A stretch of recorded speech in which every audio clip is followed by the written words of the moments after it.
법우님들, 오늘도 이 자리에 함께 해주셔서 고맙습니다.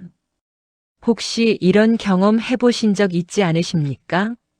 아침에 일어나서 거울을 보면서 이런 생각이 드는 순간 말입니다. 나는 누구인가? 이 모든 것이 정말 진짜인가? 내가 지금까지 살아온 이 모든 것들이 과연 실체가 있는 것일까? 현대를 살아가는 불자님들 대부분이 이런 의문을 품고 계실 것입니다. 특히나 요즘처럼 AI가 발달하고 가상현실이 일상이 되어가는 시대에 살면서 더욱 그런 생각이 들지 않으십니까? 메타버스에서 아바타로 살아가는 사람들을 보면서 과연 무엇이 진짜이고 무엇이 가짜인지 헷갈리는 순간들이 있으실 겁니다. 하지만 법우님들, 놀라운 사실은 부처님께서 이미 2500년 전에 이 모든 것을 꿰뚫어 보고 계셨다는 것입니다. 부처님은 우리가 보고 느끼고 경험하는 이 모든 것들이 사실 허상이라고 말씀하셨습니다. 우리가 실체라고 믿고 있는 모든 것들이 사실은 우리 마음이 만들어낸 환상이라는 것이지요. 그런데 여기서 중요한 것은 이것이 단순히 철학적인 이야기가 아니라는 점입니다. 이것을 깨달으면 진정한 자유를 얻을 수 있다는 것입니다. 오늘 이 시간에 불자님들과 함께 존재의 허상을 꿰뚫고 진정한 자유를 찾는 4가지 방법에 대해 나누고 싶습니다. 첫 번째는 나라는 존재의 실체를 꿰뚫어 보는 것입니다. 두 번째는 모든 현상이 공하다는 것을 깨닫는 것입니다. 세 번째는 분별심을 내려놓고 본래 면목을 찾는 것입니다. 네 번째는 일체유심조의 진리를 체득하는 것입니다. 이 4가지를 차근차근 실천하시면 분명히 불자님들의 삶이 완전히 달라질 것입니다. 더 이상 외부 상황에 휘둘리지 않고 진정한 평안과 자유를 누리실 수 있을 것입니다. 그럼 지금부터 함께 시작해 보겠습니다. 첫 번째로 말씀드릴 것은 나라는 존재의 실체를 꿰뚫어 보는 것입니다. 법우님들, 혹시 이런 경험 있으시지 않습니까? 사진을 찍고 나서 그 사진을 보면서 이게 정말 나인가? 하는 생각이 드는 순간 말입니다. 거울에 비친 모습과 사진 속 모습이 다르고 또 다른 사람들이 보는 내 모습과도 다르다는 것을 느끼는 순간이 있으실 겁니다. 그런데 더 신기한 것은 어릴 때 사진과 지금의 모습을 비교해 보면 완전히 다른 사람 같다는 것입니다. 몸도 마음도 생각도 모든 것이 변했는데 그럼 도대체 무엇이 나인 것일까요? 이것이 바로 부처님께서 말씀하신 무아의 진리입니다. 금강경에 이런 말씀이 있습니다. 일체유의법 여몽환 포영 여로역 여전 응작여시관. 모든 유의법은 꿈과 환상, 물거품, 그림자와 같고 이슬이나 번개와 같으니 이와 같이 관찰해야 한다는 뜻입니다. 우리가 나라고 생각하는 이 몸과 마음도 마찬가지입니다. 순간순간 변화하는 무상한 현상일 뿐 고정된 실체가 있는 것이 아닙니다. 현대 과학도 이를 뒷받침해주고 있습니다. 우리 몸의 세포는 7년마다 완전히 바뀝니다. 뇌세포마저도 계속해서 새로 생성되고 죽어갑니다. 그렇다면 7년 전의 나와 지금의 나는 물리적으로 완전히 다른 존재인 것입니다. 그럼에도 불구하고 우리는 계속해서 나라는 연속성을 느끼고 있습니다. 이것이 바로 허상입니다. 마치 영화를 보는 것과 같습니다. 영화는 초당 24장의 정지된 사진을 빠르게 돌려서 보여주는 것입니다. 하지만 우리는 그것을 연속된 움직임으로 인식합니다. 마찬가지로 우리의 존재도 순간순간 생멸하는 현상들이 연속되어 나타나는 것일 뿐입니다. 선사 조주 스님의 어록에 이런 말씀이 있습니다. 한 스님이 조주 선사에게 물었습니다. 자기에게도 불성이 있습니까? 조주선사는 무라고 답하셨습니다. 이 유명한 조주구자의 대화에서 무는 단순히 없다는 뜻이 아닙니다. 모든 분별과 집착을 넘어선 본래의 자리를 가리키는 것입니다. 개와 불성, 있음과 없음이라는 모든 이원적 사고를 뛰어넘은 경지를 말씀하신 것입니다. 마찬가지로 나라는 존재도 있다 없다를 넘어선 무의 경지에서 바라봐야 합니다. 그럼 어떻게 실천할 수 있을까요? 매일 아침 일어나면 거울을 보면서 이렇게 관찰해 보십시오. 이 얼굴은 어제와 같은가? 10년 전과 같은가? 이 몸은 정말 나인가? 만약 내가 이 몸이라면 잠들 때 의식이 없을 때는 나는 어디에 있는가? 이런 질문들을 던지면서 나라는 존재의 실체가 없다는 것을 차근차근 관찰해 보시기 바랍니다. 또한 염불을 하실 때도 이것을 적용해 보십시오. 나무아미타불을 염송하면서 이 염불을 하는 나는 누구인가? 라고 물어보십시오. 염불하는 주체와 염불소리와 아미타불이 따로 있는 것이 아니라 모두가 하나의 완전한 현상임을 깨달으실 수 있을 것입니다. 참선할 때도 마찬가지입니다. 숨을 관찰하면서 숨 쉬는 나와 관찰되는 숨이 정말 둘인가? 라고 살펴보십시오. 관찰자와 관찰 대상이 하나가 되는 순간 나라는 허상이 무너지는 것을 경험하실 수 있습니다. 일상생활에서도 늘 이런 관찰을 해보시기 바랍니다. 화가 날 때 화내는 나는 누구인가? 기뻐할 때 기뻐하는 나는 누구인가? 슬플 때 슬퍼하는 나는 누구인가? 이렇게 계속 물어보면서 나라는 실체가 없다는 것을 체득해 나가시기 바랍니다. 그러면 점차 자아에 대한 집착이 줄어들고 진정한 자유를 맛보실 수 있을 것입니다. 두 번째로 말씀드릴 것은 모든 현상이 공하다는 것을 깨닫는 것입니다. 법우님들 혹시 이런 상황 겪어보신 적 있으십니까? 아주 소중하게 생각했던 물건을 잃어버렸을 때의 마음 말입니다. 예를 들어 돌아가신 부모님의 유품이나 오랫동안 아껴온 보물 같은 것을 잃어버렸을 때 느끼는 그 허탈감과 공허함 말입니다. 그 순간 우리는 모든 것이 이렇게 덧없구나라는 것을 절감합니다. 하지만 시간이 지나면 또다시 다른 것들에 집착하게 됩니다. 이것이 바로 우리가 모든 현상의 공성을 제대로 이해하지 못하고 있다는 증거입니다. 반야심경에 이런 말씀이 있습니다. 색즉시공, 공즉시색, 색불이공, 공불이색. 색이 곧 공이요, 공이 곧 색이다. 색이 공과 다르지 않고 공이 색과 다르지 않다는 뜻입니다. 이 말씀은 우리가 보고 느끼는 모든 현상들이 실체가 없다는 뜻이 아닙니다. 오히려 모든 현상들이 서로 의존하여 존재하며 독립적인 자성이 없다는 의미입니다. 예를 들어 꽃을 생각해 보십시오. 꽃이 아름답다고 할 때 그 아름다움이 꽃 자체에 내재되어 있는 것일까요? 아닙니다. 햇빛이 있어야 하고, 물이 있어야 하고, 흙이 있어야 하고, 씨앗이 있어야 하고, 적당한 온도가 있어야 합니다. 또한 그것을 보는 우리의 눈이 있어야 하고, 아름다움을 느끼는 마음이 있어야 합니다. 이 모든 조건들이 화합해야만 꽃의 아름다움이라는 현상이 나타나는 것입니다. 꽃 자체에 고정된 아름다움이 있는 것이 아닙니다. 이것이 바로 연기법입니다. 모든 것이 서로 의존하여 일어난다는 것입니다. 부처님께서 이 연기법을 깨달으신 순간을 전하는 이야기가 있습니다.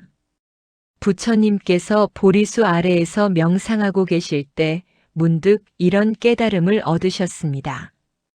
이것이 있으므로 저것이 있고 이것이 생김으로 저것이 생긴다. 이것이 없으므로 저것이 없고 이것이 사라짐으로 저것이 사라진다.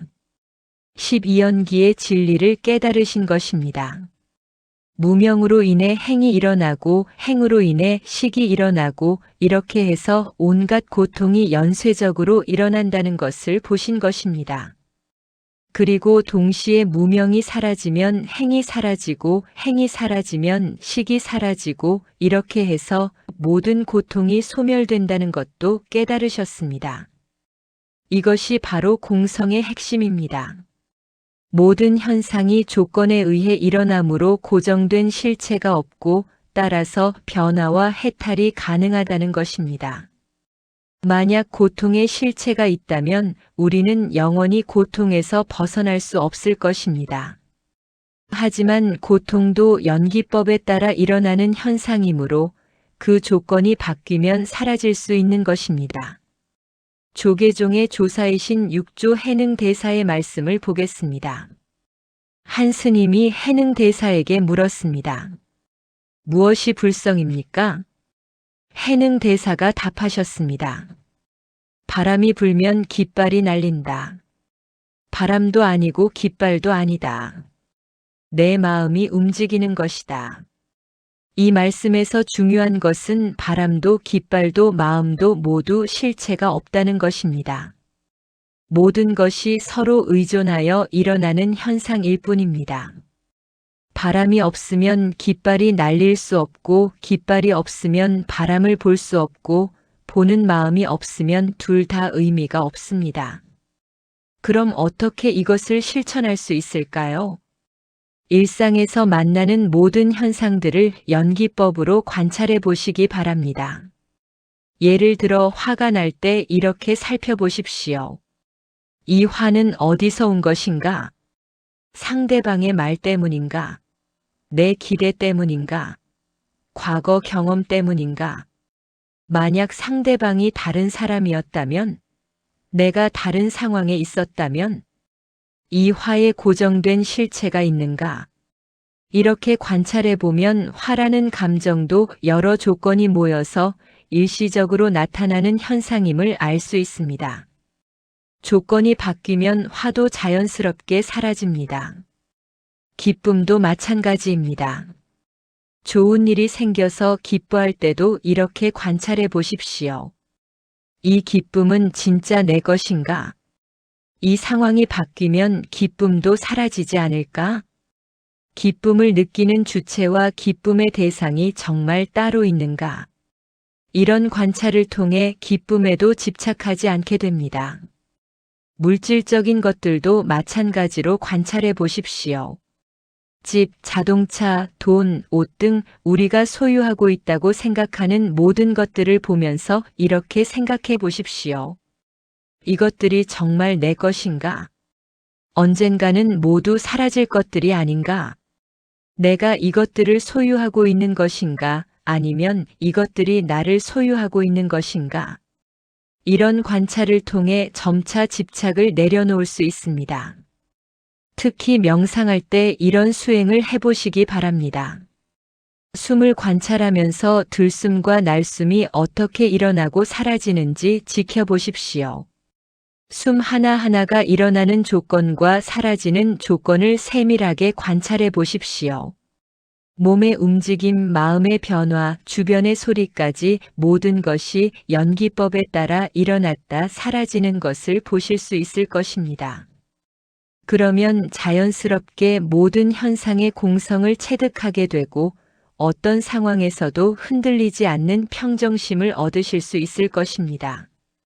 세 번째로 말씀드릴 것은 분별심을 내려놓고 본래 면목을 찾는 것입니다. 법우님들 혹시 이런 경험 있지 않으십니까? 길을 걷다가 갑자기 어린 시절의 기억이 떠오르는 순간 말입니다. 그때는 좋고 나쁨, 아름답고 추함, 옳고 그름에 대한 분별 없이 그저 순수하게 세상을 바라보았던 순간들 말입니다. 꽃을 보면 그냥 예뻤고 하늘을 보면 그냥 넓었고 모든 것이 신기하고 재미있었던 그 순수한 마음 말입니다. 그런데 언제부터인가 우리는 모든 것을 분별하기 시작했습니다. 이것은 좋다, 저것은 나쁘다. 이것은 내 것이다, 저것은 내 것이다. 이 사람은 착하다, 저 사람은 나쁘다. 이런 분별심이 바로 우리를 괴롭히는 근본 원인입니다. 선종에서는 이것을 분별심이라고 부르고 이 분별심을 내려놓는 것이 깨달음의 핵심이라고 가르칩니다. 임재선사의 어록에 이런 말씀이 있습니다. 불을 만나면 불을 죽이고 조사를 만나면 조사를 죽여라. 이것은 물론 실제로 죽이라는 뜻이 아닙니다. 부처나 조사에 대한 분별심과 집착마저 내려놓으라는 뜻입니다. 선불교에서 가장 중시하는 것이 바로 이런 무분별의 경지입니다. 좋고 나쁨, 높고 낮음, 성스럽고 속됨을 뛰어넘은 평등한 마음의 경지 말입니다. 부처님의 이런 일화가 있습니다. 어느 날 한 바라문이 부처님을 찾아와서 온갖 욕설을 퍼부었습니다. 제자들이 화를 내며 그 바라문을 쫓아내려고 했습니다. 하지만 부처님은 조용히 바라문의 말을 다 들으신 후에 이렇게 물으셨습니다. 만약 당신이 선물을 주는데 상대방이 받지 않는다면 그 선물은 누구의 것입니까? 바라문이 당연히 준 사람의 것이지요 라고 답했습니다. 부처님께서 말씀하셨습니다. 그렇습니다. 당신이 지금 나에게 욕을 주었지만 나는 받지 않겠습니다. 그러니 그 욕은 당신 것입니다. 이것이 바로 무분별의 경지입니다. 칭찬과 욕설을 구별하지 않고 좋은 것과 나쁜 것을 분별하지 않는 평등한 마음입니다. 하지만 여기서 오해하시면 안 됩니다. 무분별이라고 해서 선악을 구별하지 못하는 바보가 되라는 것이 아닙니다. 현상적으로는 선악을 분명히 구별하되 마음으로는 거기에 휘둘리지 않는 것입니다. 마치 거울과 같습니다. 거울은 아름다운 것을 비추든 추한 것을 비추든 똑같이 분명하게 비춥니다. 하지만 거기에 집착하거나 분별하지 않습니다. 아름다운 것이 지나가면 그대로 보내고 추한 것이 지나가면 그것도 그대로 보내줍니다. 우리의 마음도 이와 같아야 합니다. 달마 조사의 말씀을 보겠습니다. 양무제가 달마 조사에게 물었습니다. 저는 절을 짓고 스님을 공양하며 많은 공덕을 쌓았는데 어떤 공덕이 있습니까? 달마 조사가 답하셨습니다. 공덕이 없다. 그러면 성스러운 진리의 제일위는 무엇입니까? 텅 비어 성스러운 것이 없다. 그러면 나와 마주한 이분은 누구입니까? 모르겠다. 이 대화에서 달마 조사는 모든 분별을 뛰어넘은 경지를 보여주셨습니다.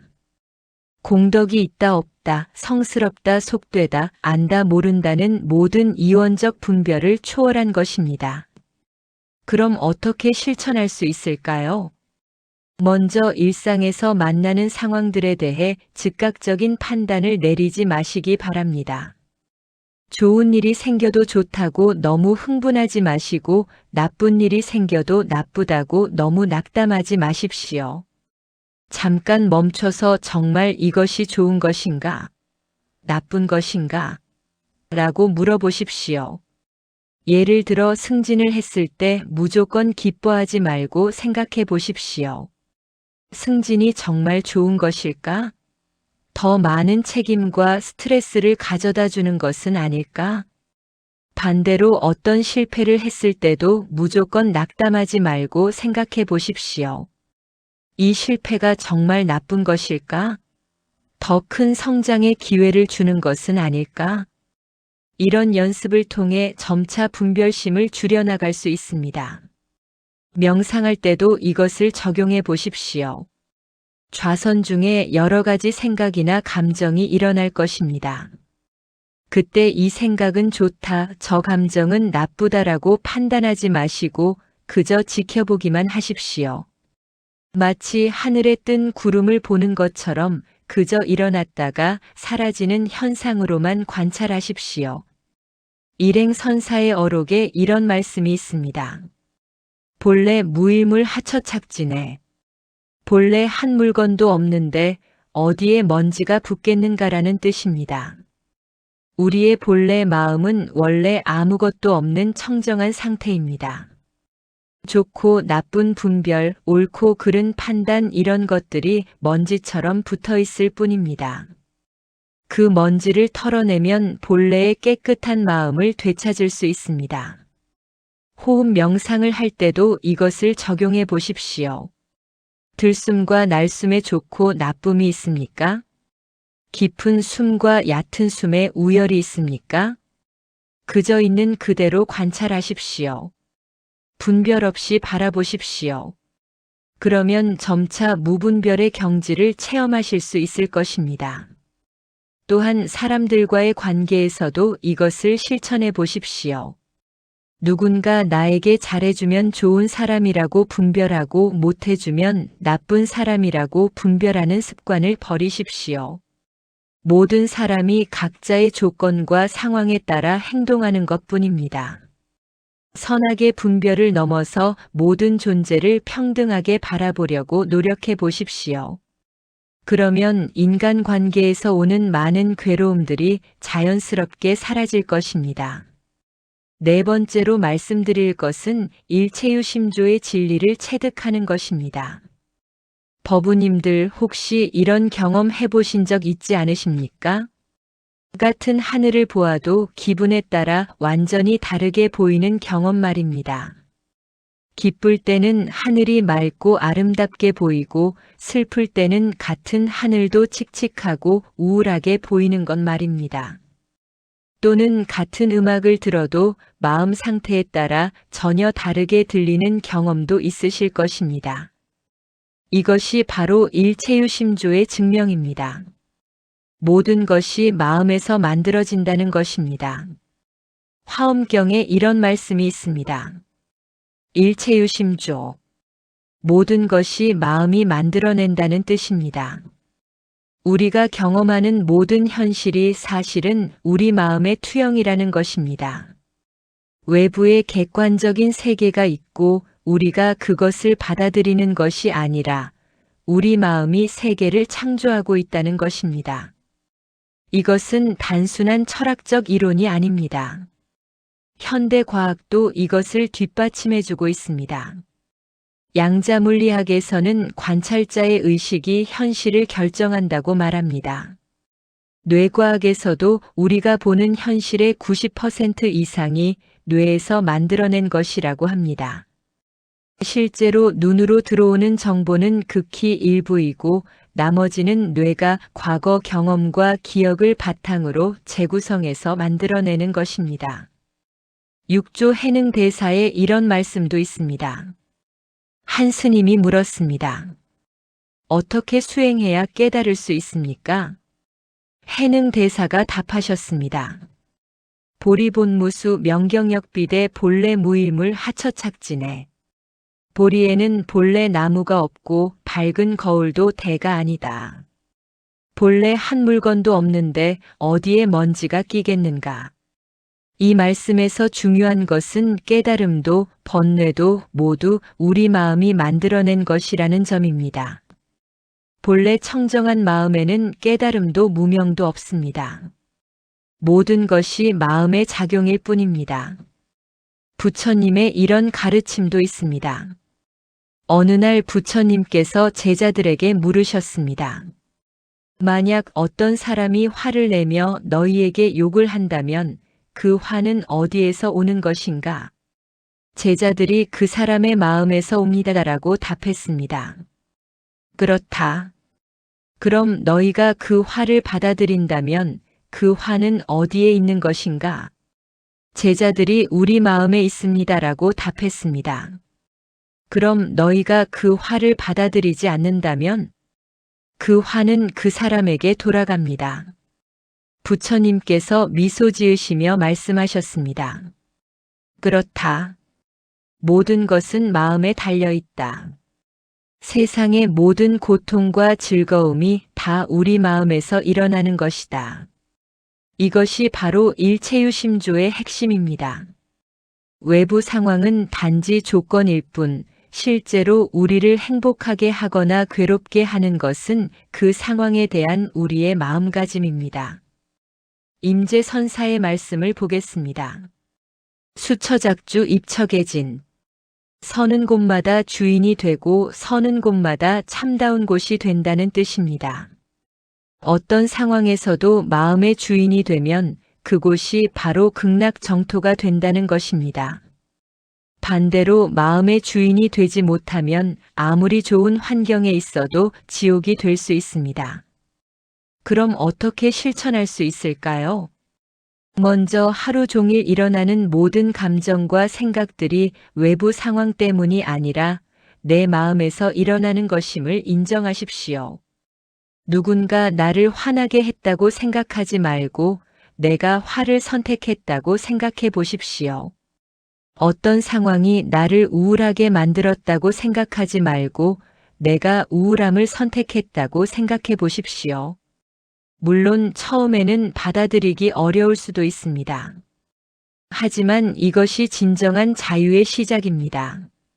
외부 상황을 탓하는 동안에는 우리는 항상 피해자일 수밖에 없습니다. 하지만 모든 것이 내 마음에서 일어난다는 것을 알면 내가 내 삶의 주인이 될 수 있습니다. 구체적인 수행법을 말씀드리겠습니다. 매일 밤 잠자리에 들기 전에 하루를 돌아보면서 이렇게 점검해 보십시오.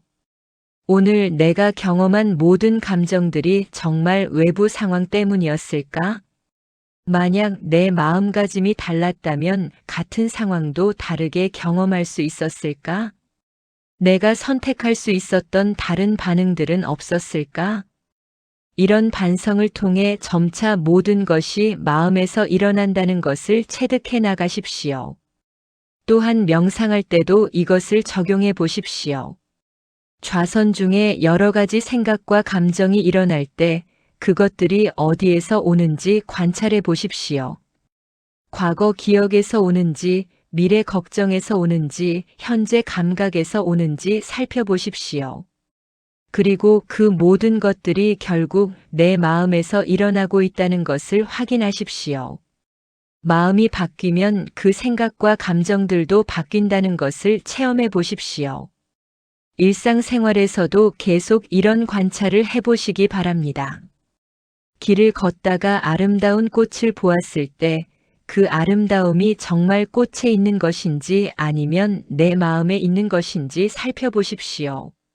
맛있는 음식을 먹을 때 그 맛이 정말 음식에 있는 것인지 아니면 내 마음에 있는 것인지 관찰해 보십시오. 누군가와 대화할 때도 마찬가지입니다. 상대방의 말이 듣기 좋든 듣기 싫든 그것에 대한 반응이 내 마음에서 일어나고 있다는 것을 자각하십시오. 특히 부정적인 감정이 일어날 때 이런 수행이 중요합니다. 화가 날 때, 슬플 때, 두려울 때 이렇게 관찰해 보십시오. 이 감정이 정말 외부 상황 때문인가? 내 생각이 바뀌면 이 감정도 바뀔 수 있지 않을까? 지금 이 순간 내가 선택할 수 있는 다른 마음가짐은 없을까? 이런 관찰과 선택을 통해 점차 마음의 주인이 되어 가십시오. 또한 긍정적인 감정이 일어날 때도 마찬가지로 관찰해 보십시오. 행복할 때, 기쁠 때, 만족할 때도 그것이 외부 조건 때문이 아니라 내 마음의 상태라는 것을 알아차리십시오. 그러면 외부 조건이 바뀌어도 그 긍정적인 마음 상태를 유지할 수 있게 됩니다. 염불할 때도 이것을 적용해 보십시오. 나무 아미타불을 염송하면서 이 염불 소리가 어디에서 나오는지 관찰해 보십시오. 목에서 나오는가? 가슴에서 나오는가? 머리에서 나오는가? 그리고 그 염불을 듣는 것도 내 마음이고 염불하는 것도 내 마음이고 아미타불도 내 마음에서 나타나고 있다는 것을 체험해 보십시오. 이렇게 수행해 나가면 점차 모든 것이 마음에서 일어난다는 일체유심조의 진리를 체득하게 되실 것입니다. 그리고 어떤 상황에서도 흔들리지 않는 진정한 평안을 얻으실 수 있을 것입니다. 법우님들, 오늘 이 시간에 함께 나눈 4가지 방법을 정리해 보겠습니다. 첫 번째는 나라는 존재의 실체를 꿰뚫어 보는 것이었습니다. 우리가 나라고 생각하는 이 몸과 마음이 사실은 순간순간 변화하는 무상한 현상일 뿐 고정된 실체가 없다는 것을 깨닫는 것입니다. 두 번째는 모든 현상이 공하다는 것을 깨닫는 것이었습니다. 우리가 경험하는 모든 것들이 서로 의존하여 일어나는 연기법의 현상이며 독립적인 자성이 없다는 것을 체득하는 것입니다. 세 번째는 분별심을 내려놓고 본래 면목을 찾는 것이었습니다. 좋고 나쁨, 높고 낮음의 이원적 분별을 넘어서서 평등하고 청정한 본래 마음을 회복하는 것입니다. 네 번째는 일체유심조의 진리를 체득하는 것이었습니다. 우리가 경험하는 모든 현실이 사실은 우리 마음의 투영이며 마음이 바뀌면 세상도 바뀐다는 것을 깨닫는 것입니다. 이 4가지를 꾸준히 실천하시면 분명히 존재의 허상을 꿰뚫고 진정한 자유를 얻으실 수 있을 것입니다. 더 이상 외부 상황에 휘둘리지 않고 어떤 조건에서도 평안하고 행복한 삶을 사실 수 있을 것입니다. 오늘 이 가르침이 법우님들의 수행에 조금이나마 도움이 되었기를 바랍니다. 만약 이 내용이 도움이 되셨다면 좋아요 버튼을 눌러주시고 댓글로 여러분의 수행 경험이나 궁금한 점을 나눠주시기 바랍니다. 그리고 주변의 다른 불자님들께도 이 법문을 나눠주시면 더욱 감사하겠습니다. 오늘 이 시간 함께 해주신 모든 불자님들께 깊은 감사의 마음을 전합니다. 모든 중생이 고통에서 벗어나 진정한 행복을 얻기를 서원하며 오늘 나눈 모든 공덕을 법계에 회양합니다. 나무아미타불. 불자님들 모두 건강하시고 평안하시기 바랍니다. 다음에 또 좋은 가르침으로 뵙겠습니다. 고맙습니다.